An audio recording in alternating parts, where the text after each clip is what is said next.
यो भिडियोसँगै अब इलेक्सनको कुनै पनि प्रचार प्रसार आउँदैन। यदि आइहाल्यो भने पनि अब यो कानुनी रूपमा कारबाही भन्ने कुरा छ।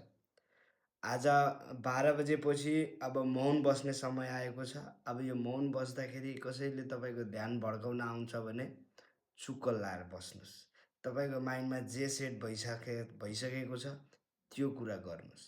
अब फेरि सोचेर कसैले झोलामा पैसा ल्याएर दियो भने दिमाग चेन्ज गर्ने काम नगर्नुहोस्। यो बिचमा हामीले धेरै चिज देख्न पायो।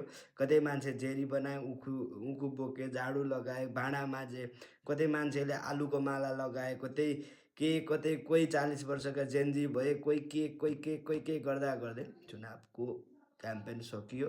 अब हाम्रो समय हो। अब हामीले के गर्ने भने यत्रो बेर नेताले देखाएको जुन नित्य स्ट्यान्डअप कमेडी टाइपको जुन सो थियो यसपछिको नम्बर दिने पाली भनेको हाम्रो हो। यो बिचमा हामी चुप्प लागेर बस्ने 2 दिन। यो 2 दिन भनेको तपाईँ होमवर्क गर्नुपर्ने छ। यो 2 दिन तपाईँले होमवर्क गरेर हैन अब तपाईँले एउटा रिजल्ट निकाल्नुहोस्। त्यही रिजल्टको नम्बर लाएर तपाईँ मत कि ड्याङ 2 ठाउँमा हान्ने। 2टा पत्रमा, फेरि एउटै पत्रमा 2 ठाउँमा हान्ने होइन। त्यसपछि सक्यो अनि हामी कुर्ने। जो हुन्छ नम्बर 1 उसलाई हामीले प्रधानमन्त्री उपहार दिने होइन त।